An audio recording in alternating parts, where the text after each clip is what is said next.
Ready? Hi, I'm Randy. I'm Jamie. I'm Gabe.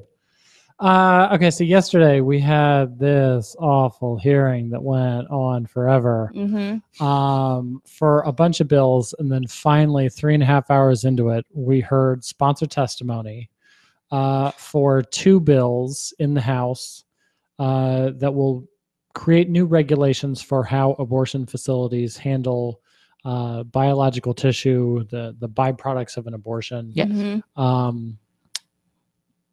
It's been 40 years where abortion providers have been operating in the state of Ohio.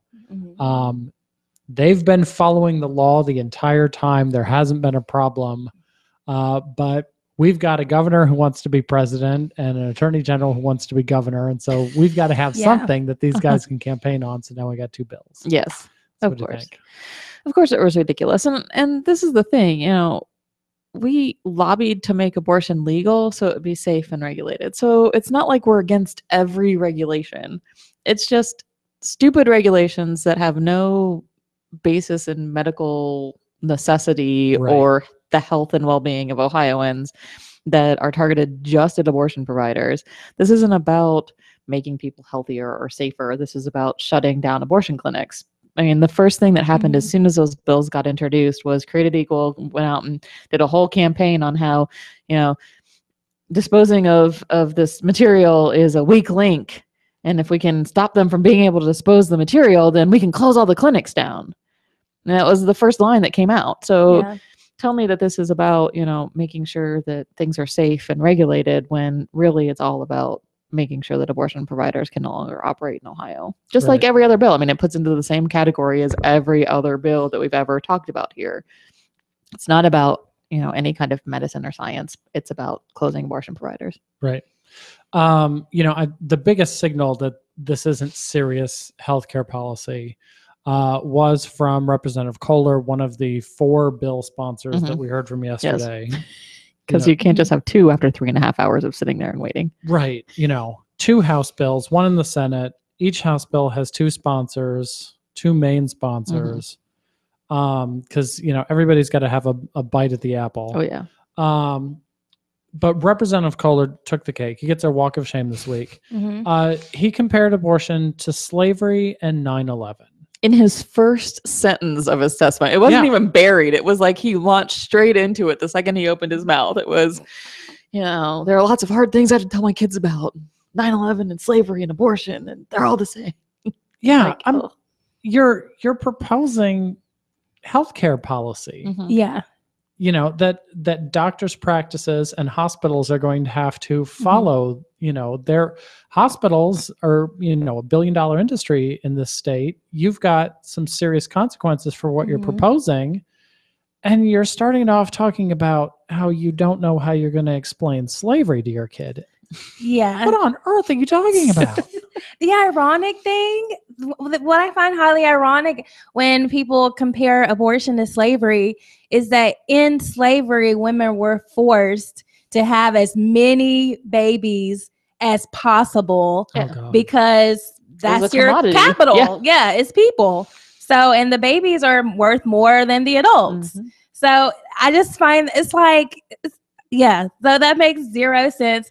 And the 9/11 comparison, I don't even know where he's going with that. Like, no, that makes, And, when you consider that in the past couple months, we've seen violent rhetoric just like this, leading to the murder of a police officer, a mom, and a United States veteran who's fighting in the war on terror against actual terrorists that, made 9/11 happen. Yeah.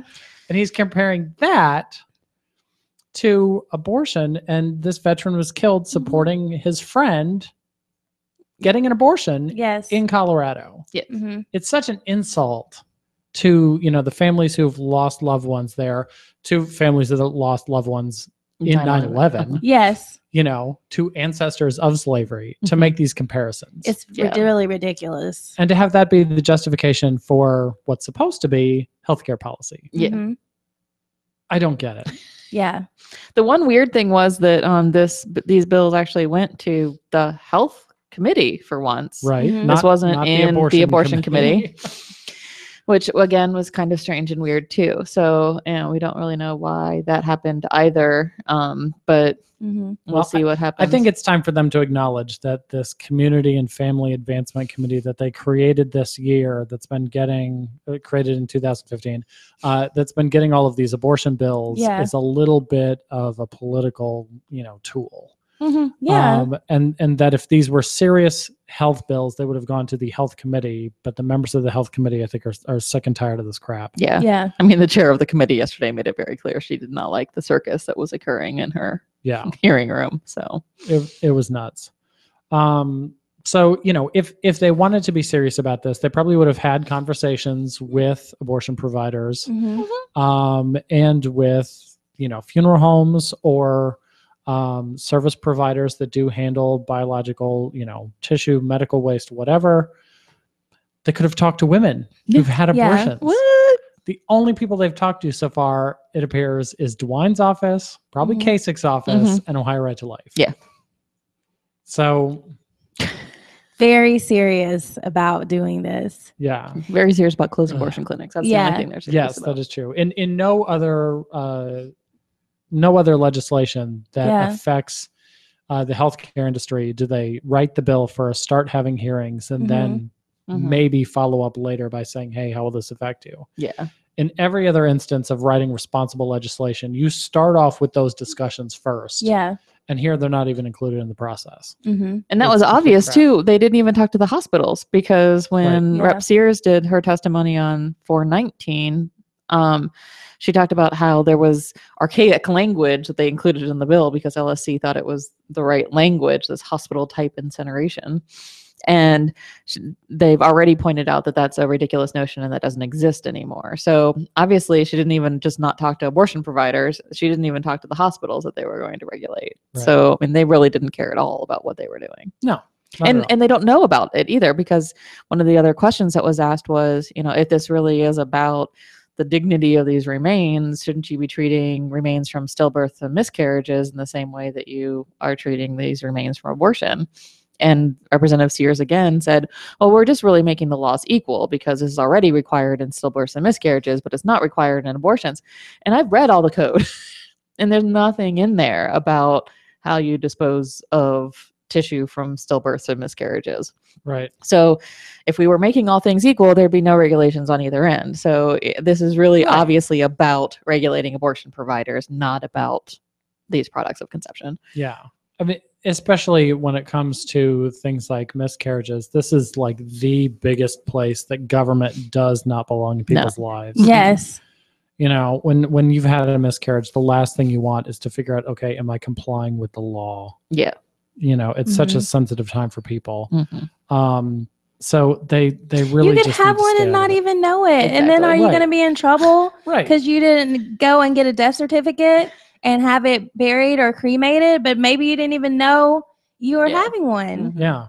And as we sit here, Purvi Patel is in an Indiana jail cell because she had a miscarriage. Yeah. And they feel that she didn't follow the law by losing that pregnancy. So yeah, it's a very slippery slope. So it'll be interesting to see. There was some indication from Rep. Sears, who has House Bill 419, which is slightly less ridiculous than House Bill 417, slightly.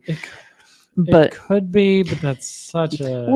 I'm not sure. What are the differences? So the big difference is House Bill 417 is totally made to shame women as much as humanly possible. Yeah. So 417 is complete bullshit, top to bottom. Yeah, which is why you can say the other one's slightly better because it's not complete bullshit from top to bottom. Okay. But so yeah, it would require the clinics to ask the woman how she wants to dispose of the tissue. And it just another way of, kind of slamming, we force them to do the ultrasounds and talk about viability of pregnancies and give medically kind of ambiguous information on those kinds of things to kind of push the one, because their whole idea is, well, if she just sees it on the ultrasound, she won't want to make this decision, even though all the science on that doesn't back that up at all. No. And this is just a continuation. Yeah, exactly.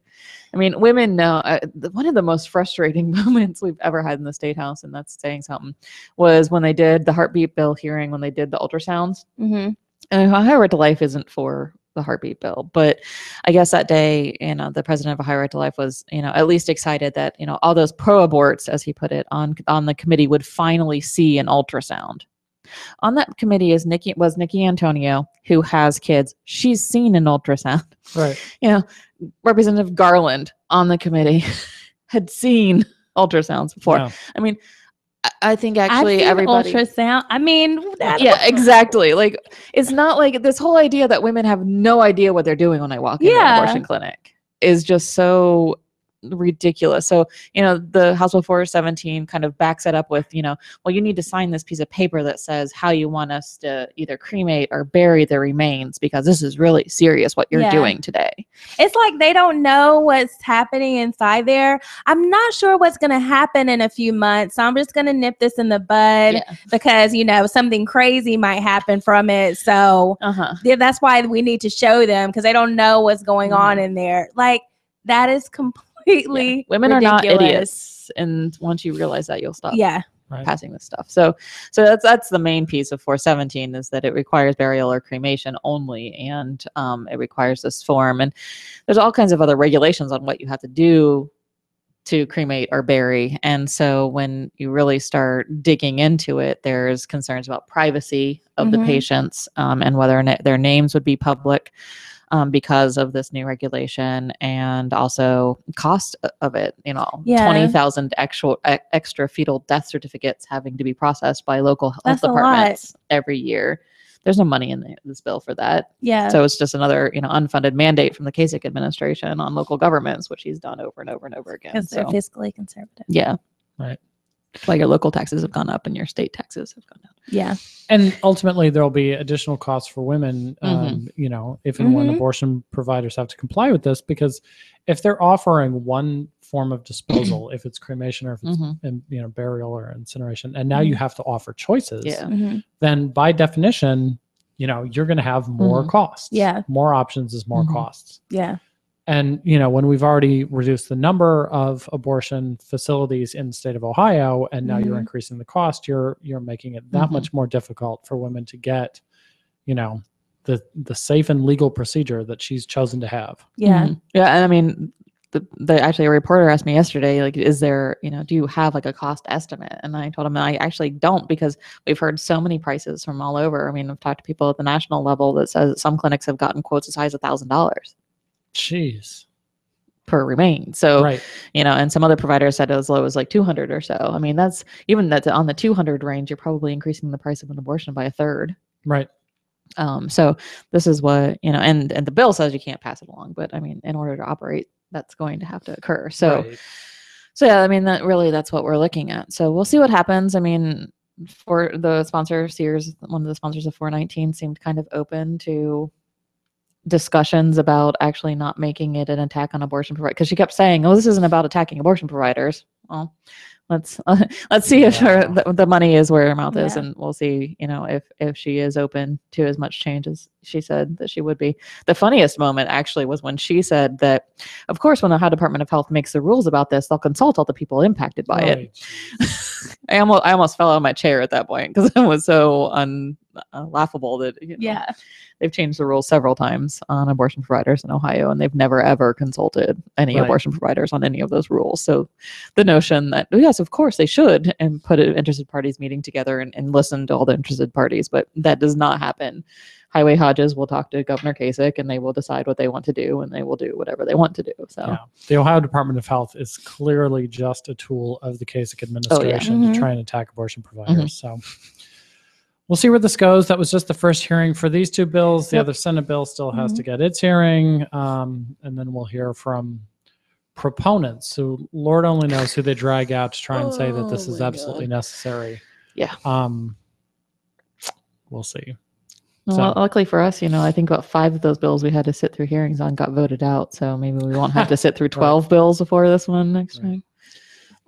Okay, so separately, but also depicting the state of Ohio accurately in terms of reproductive health, our national office, NARAL Pro-Choice America, put out the Who Decides report card.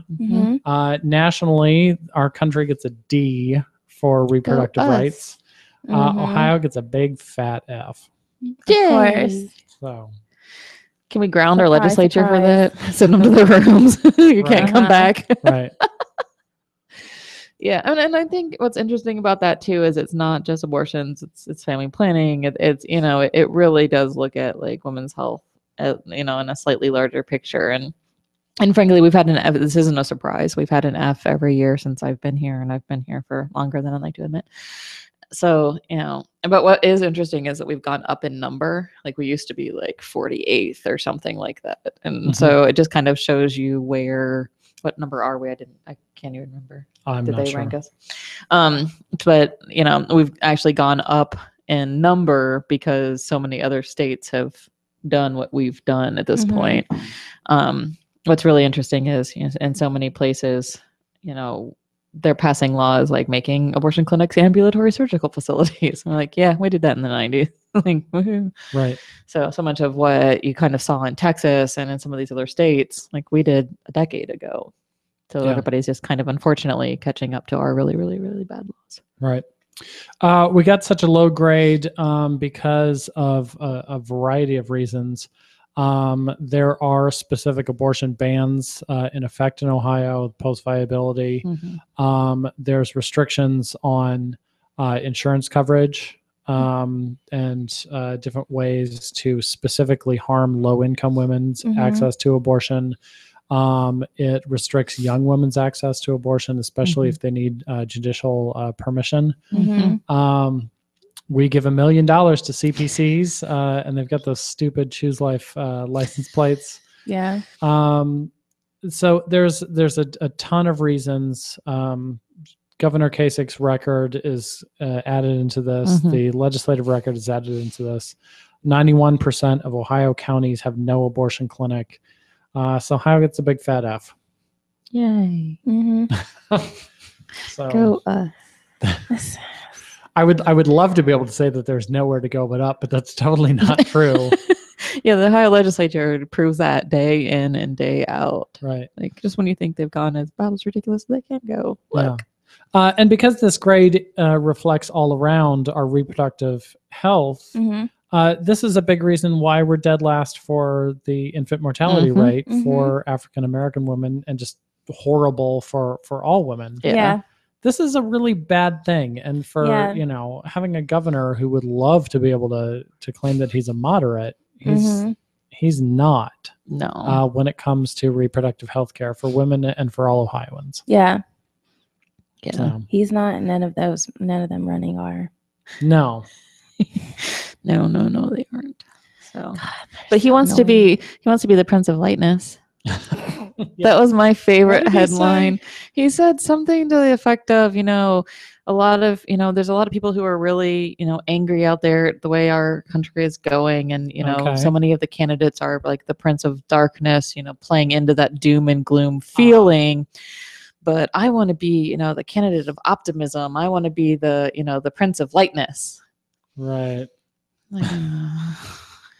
It's so funny that like the rest of the country is finally seeing goofy, stupid, weird John Kasich, these all weird lines that like you think you got to think in his head he thought that sounded good, but when you actually speak the words out loud, like when you talk about your hot wife or how she's at home doing laundry, or he's an angry guy. Oh, and he's totally an angry guy. Yeah. Anytime you go up against him with anything, he gets. I mean, actually, there was right before he signed the budget 2 years ago, we were doing a demonstration or something in the State House, and he just happened to be in the rotunda area in the State House. Okay. So we like nudged one of our key volunteers. We're like, you should go over and ask him if he's going to veto the stuff out of the budget. And like the look on, I mean, this was just normal. She was normally dressed. She didn't have a Planned Parenthood t-shirt on. Like, you could not tell that she was anybody. Right. Went up and asked him, if he would consider doing it. And like, he just like whipped around and like this look in his eyes. And I was just like, that's not how you treat people. Right. Like, so yeah. How dare you question my authority? Yeah, exactly. Exactly. So yeah, he's not, or his demeanor in the Cleveland Plain Dealer editorial board meeting with Ed Fitzgerald, where he like refused to acknowledge Ed Fitzgerald even existed in the room, or all those things that we know about him here. They're finally kind of seeing. Yeah. He's in no way the Prince of Lightness. Good Lord. It's so weird.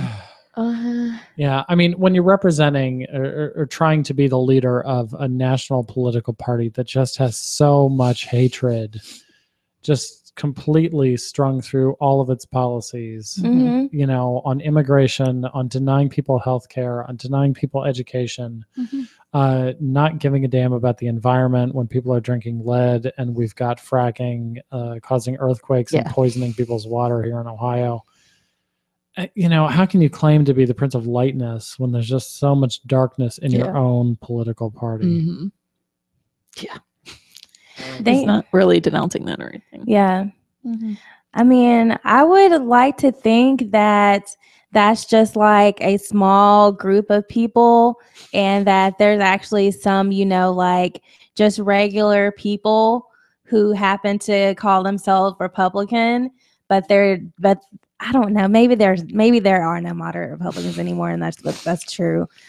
But I just hate to think that would be like all of those people think those things and that believe that, and it's just like that's just so disheartening and just Well, the thing is, like, of course, there are moderate Republicans. There's moderate Republican voters, and there's supposed moderates in the legislature, but they still vote the way that their party tells them to vote. So, you know, even if they are rational and reasonable, it doesn't matter because their voting record's still going to be heinous and awful. So, So presidential politics. Yay!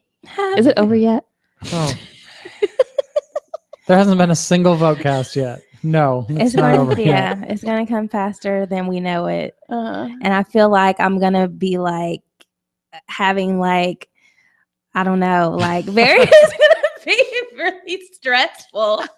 You think? I just feel like it's going to be so stressful. I'm just going to need a lot of wine. Yeah. For the next 10 and a half months. And especially the night of, like election night, it's just, oh my God, like pins and needles. But, you know, I feel confident that we're going to win, but, you know, obviously it's going to be a lot of hard work. But yeah. You don't want Donald Trump to be your next president? Hecky no. What about Sarah Palin as running mate? Oh my God. Sarah Palin.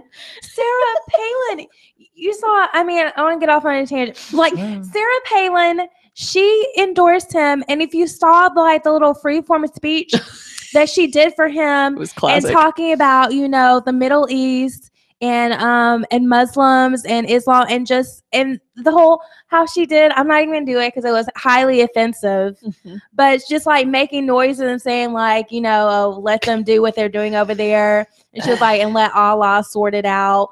Like, you are so offensive right now. Please have several seats. You're not, nobody, like, where did you come from?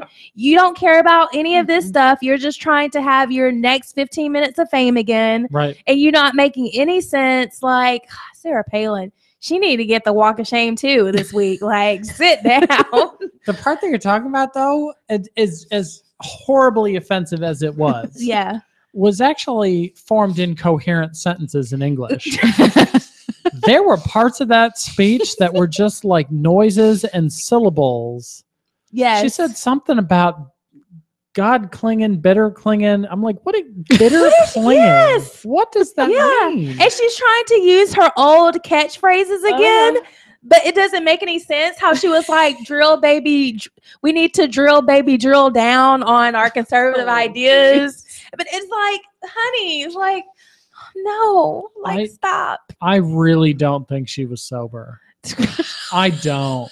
Like, I'm serious. I don't. She is off. Like, she really, I mean, you're right. She's either off her meds or she's on her meds. It's one of the two. Other. She was not sober. Yes. I mean, she just sounds completely crazy. Like, making no sense whatsoever. Like, Sarah Palin, like, girlfriend, like, I don't know what's going on. Oh, and then she blamed Obama for her son getting arrested for domestic violence. Right. That was, I think. That's one of those funny things. I saw someone writing about it. And they were saying how they thought they were joking that Sarah Palin is going to blame Obama for her son. And then it really happened. Like, thanks, Obama. Yeah. Yeah, her son gets arrested for beating his ex-girlfriend and whipping out a gun. Fault. It's all Obama's fault. So like there is room to have an honest conversation about the healthcare and the mental health services the and the VA. Yeah, of course. After your son loses it and beats up his girlfriend is not the time to start that conversation, and it's certainly not the time to point fingers at the president. Yeah. The one who brought her son home rather than the one who sent her son away, which was not Obama, but we'll just leave that one alone. Yeah, right. Details. And somebody pointed out that, when he served, he was serving under the Bush administration, who started the war. Yeah. So, Sarah Palin. Mm-hmm. She's back. Yeah, no kidding. You betcha. 10 and a half months. Oh my gosh. God. 10 and a half months. It's like having a baby start to finish, but we're still in that trying to get pregnant phase. Yeah. Great. It is highly entertaining. It's scary, but entertaining at the same time. I mean, it's like watching a train wreck. Mm-hmm. Yeah. So, last thing, Bernie. Yes, Bernie. God love him.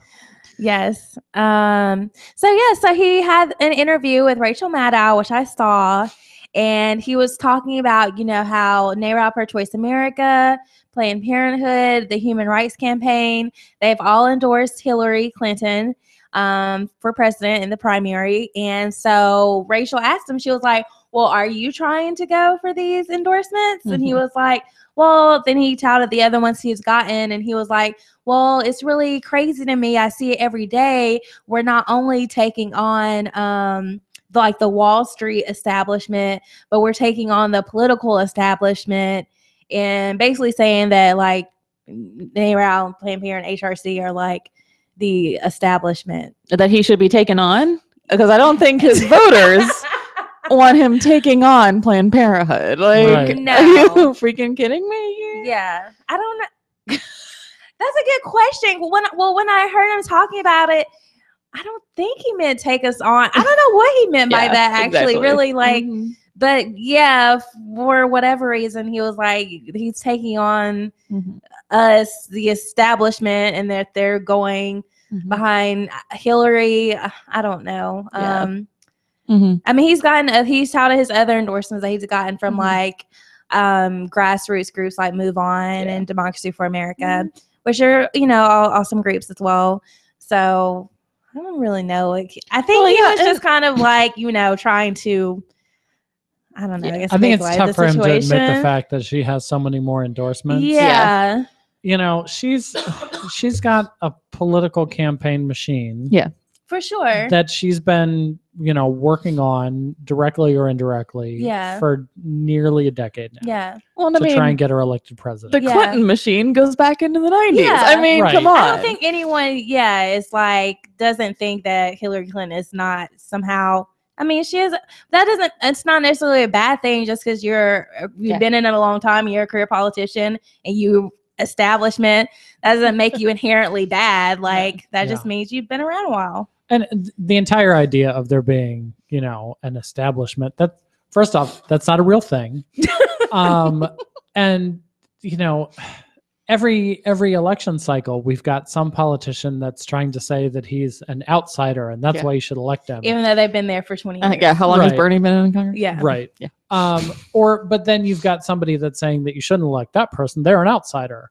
And it's like, come on, which is it? Yeah.